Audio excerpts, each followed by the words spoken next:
Hello बच्चों, आज हम पढ़ेंगे क्लास 10 के अम्ल, क्षारक और लवण। इसके पहले हम कई वीडियो डाल दिए हैं जो कि अमित कुमार शर्मा नाम से है, @अमित कुमार शर्मा नाम से है।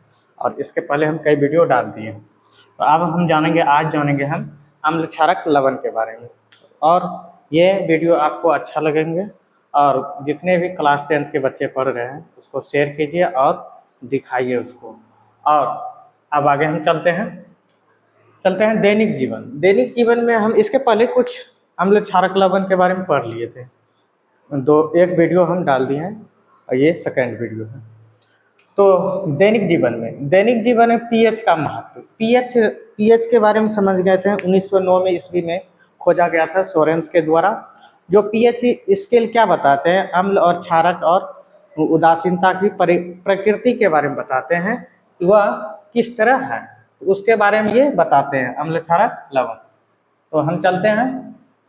तो दैनिक जीवन में पीएच का महत्व क्या क्या होता है, कहाँ कहाँ, तो हम जानेंगे। पौधे में, पशुओं में, ये सब में संवेदनशील महत्व होते रहते हैं। जैसे बात करते हैं पौधे में, अगर हम आदर्श मिट्टी को चाहिए, पौधे के लिए क्या चाहिए, आदर्श मिट्टी, उपजाऊ के लिए आदर्श मिट्टी चाहिए।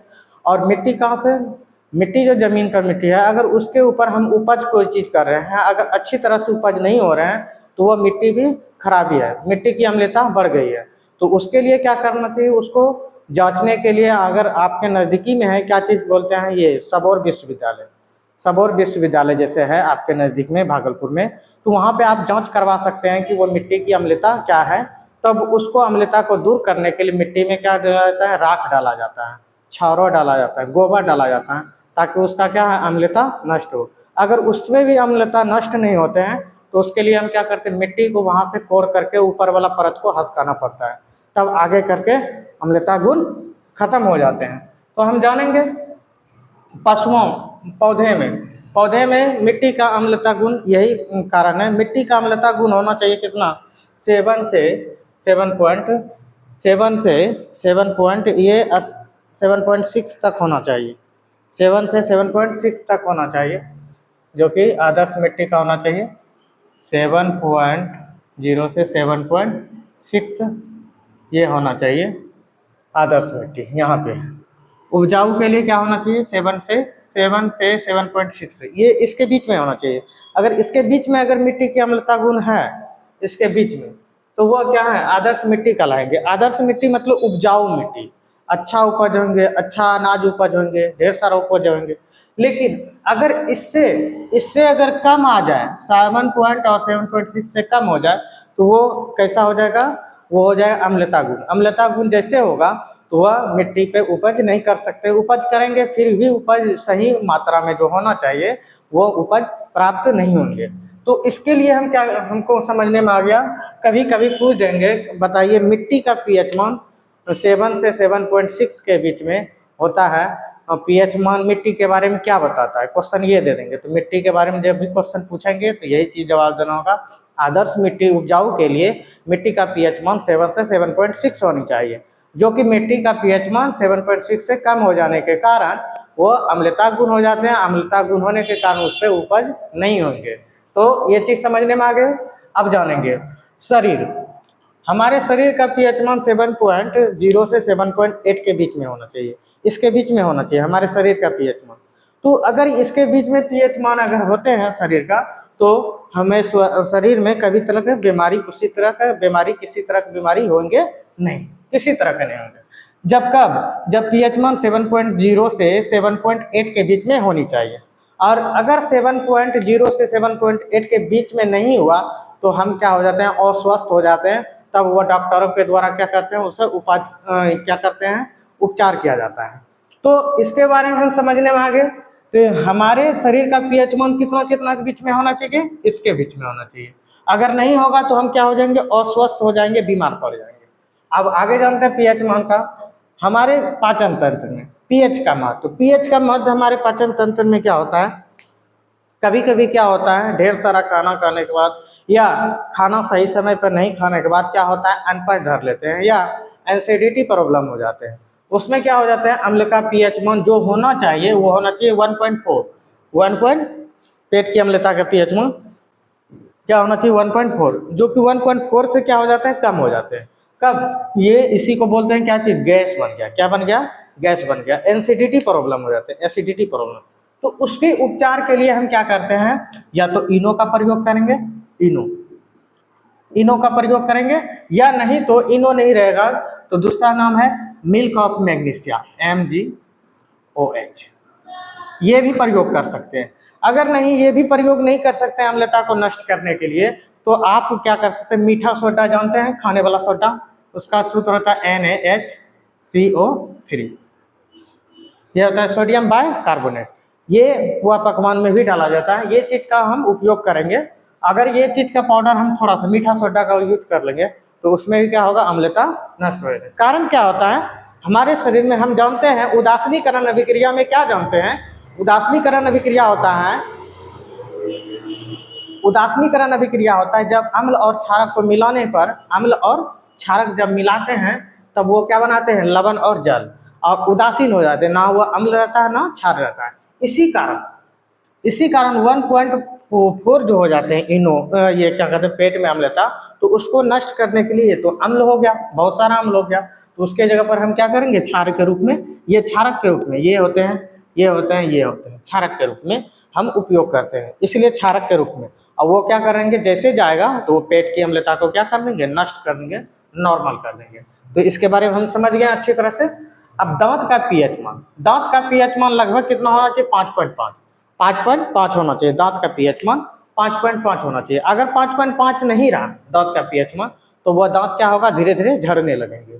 तो इसके लिए क्या कहते हैं, यह होने का कारण क्या है, जब हम ब्रश नहीं करते हैं, खाना खा करके जब हम ब्रश नहीं करेंगे तो उसके कारण क्या होता है, वो छोटी छोटी जो खाना फंस जाता है वहाँ पे, तो वो हो जाता है एक तरह से बैक्टीरिया का रूप ले लेते हैं, जैसे पैरिया जैसे हो जाते हैं। तो वो भात या चावल जो भी खाएं वो सट जाने के कारण वो कई दिनों के बाद वो क्या हो जाते हैं, बासी हो जाते हैं। बासी हो जाने के बाद वो क्या करेंगे, दांत की परत होते हैं इनेमल, दांत के ऊपर क्या होता है, परत इनेमल, जो चमक होती है, वो इनेमल को धीरे धीरे क्या करेंगे, नष्ट करने लगेंगे। और इनेमल जैसे नष्ट हो जाएंगे, नष्ट होने लगेंगे, तो पीएच मान आपका 5.5 से क्या हो जाएंगे, धीरे धीरे कमते जाएंगे। और 5.5 से कम हुआ तो दांत आपका झड़ना चालू हो जाएंगे। तो इसके बारे में हम समझ गए।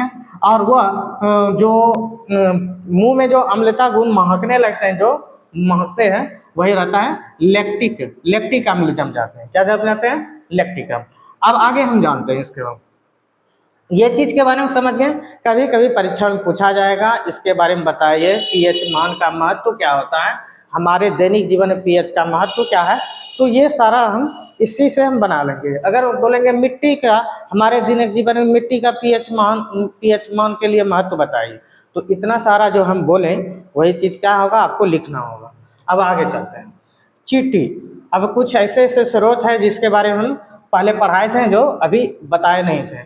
चलिए देखते हैं। और जैसे बात करते हैं कैल्शियम, दांत का जो होता है इनेमल जान गए, और दांत जो बना रहता है वो बना रहता है कैल्शियम फास्फेट का। क्या चीज का बना रहता है, कैल्शियम फास्फेट का। कभी कभी पूछ देगा दांत क्या चीज का बना रहता है, तो बताना होगा कैल्शियम फास्फेट का। तो ये चीज समझने में आ गए। अब जानेंगे चींटी का डंक, मधुमक्खी, नेटल, उरकुस्सी, बिरनी, बिच्छू, ये सब में कौन सा अम्ल रहता है, वो रहता है मेथोनोइक अम्ल कह सकते हैं या फॉर्मिक अम्ल कहते हैं। फॉर्मिक अम्ल का सूत्र होता है HCOOH होता है, ये सी, जो कि इसके बारे में हमको पढ़ना कि इसमें ऑर्गेनिक केमिस्ट्री में पढ़ना होगा, कार्बनिक रसायन में पढ़ना होगा, जो केमिस्ट्री में आगे चैप्टर में दिया हुआ है। तो हम जानते हैं। अब संतरा में कौन सा अम्ल रहता है, एसिटिक अम्ल। टमाटर, अमरूद, ये सब में क्या रहता है, ऑक्जेलिक अम्ल रहता है। तो इमली में कौन सा अम्ल रहता है, टार्ट्रिक अम्ल। चाय में लैक्टिक अम्ल रहता है, टेनिक अम्ल रहता है। दही में लैक्टिक अम्ल रहता है, और ये इसी कारण लैक्टोबैसिलस भी पाया जाता है। आंवला में रहता है एस्कॉर्बिक अम्ल रहते हैं। तो ये चीज हम समझ गए। तो अम्ल की पेट की अम्लता को नष्ट करने के लिए इनो पीते हैं, ये करते हैं। ये नहीं कि हम क्या करेंगे, चीनी, नींबू, शरबत ये बना करके पी लेंगे, क्योंकि नींबू चीनी क्या है, नींबू क्या है, वो खट्टा होता है, और खट्टा पे खट्टा हम डालेंगे तो वो पेट का दर्द और बढ़ा देंगे। तो इसके लिए हम ये चीज प्रयोग कर सकते हैं, ये चीज प्रयोग करेंगे तो वो अम्लता को नष्ट करेंगे। तो इसीलिए हम कहते हैं जब बिच्छू के डंक, चींटी, बिच्छू, ये सब डंक जो मारते हैं तो वो क्या करते हैं, डंक जैसे मारा तो वहाँ पे क्या करते हैं, डंक में फॉर्मिक अम्ल छोड़ देते हैं। कौन सा अम्ल छोड़ देते हैं, फॉर्मिक अम्ल।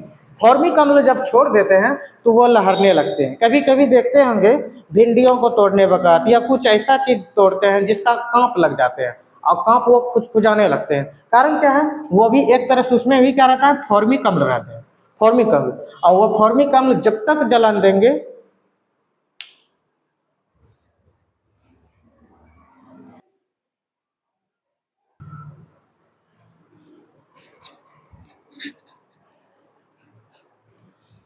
चलते हैं। तो इसके पहले थोड़ा सा लाइट चल गए थे जो कि हम नहीं बता पाए। तो ये चीज़ होता है, ये सब जो काटेंगे तो उर्कुस्सी ये सब पे भी जो होता है, ये एक तरह से क्या छोड़ देते हैं, अम्ल छोड़ देते हैं। और उसको उपचार के लिए, अम्ल के उपचार के लिए आप क्या कर सकते हैं, उसके जगह पर क्षार के रूप में, क्षार मतलब कड़वा चीज़ वहाँ पर रगड़ सकते हैं।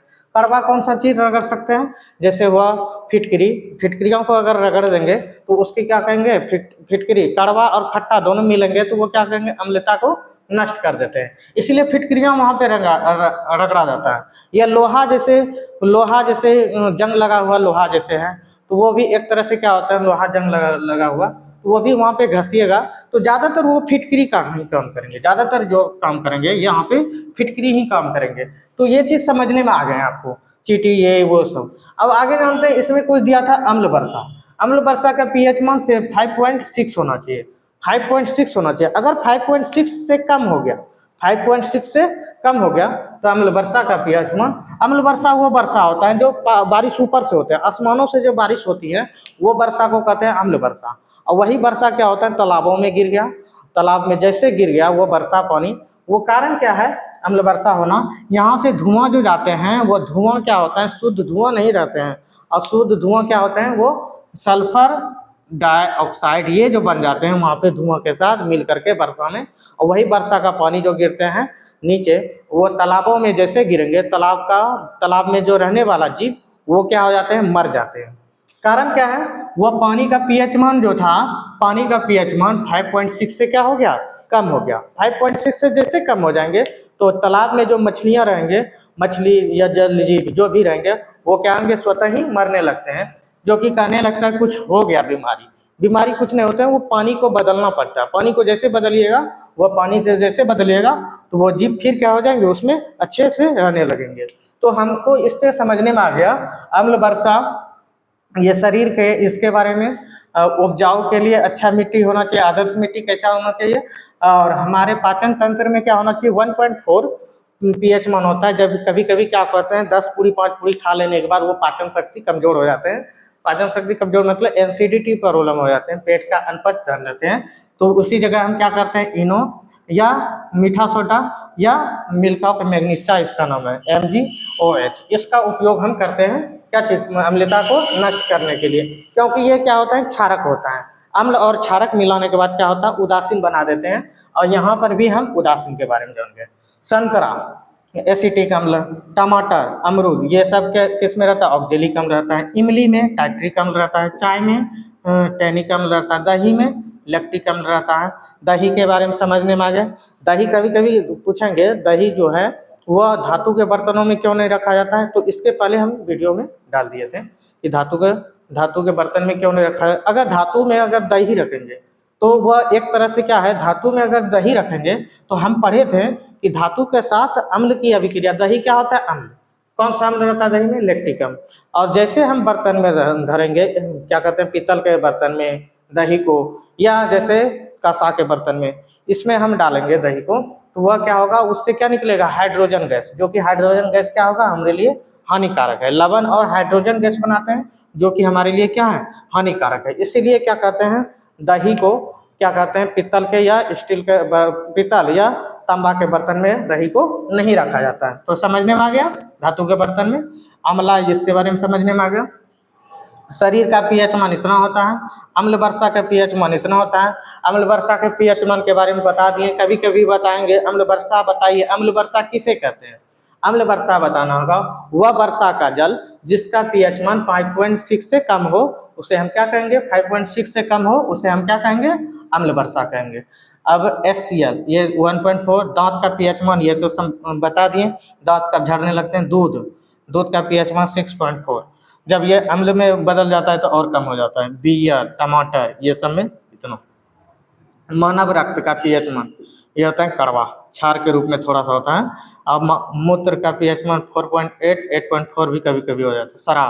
शराब का पीएच मान क्या होता है, खट्टा होता है। शराब एक तरह से एल्कोहल के रूप में। समुद्री जल इसका पीएच मान इतना। बेकिंग सोडा इसका पीएच मान। तो ये था हमारे अम्ल और क्षारक लवण के बारे में, दैनिक जीवन में क्या क्या चीज में उपयोग होता है इसके बारे में हम समझ गए। क्योंकि ये वीडियो अच्छा लगा होगा आपको, समझने में आ गए होंगे। आगे हम चलते हैं।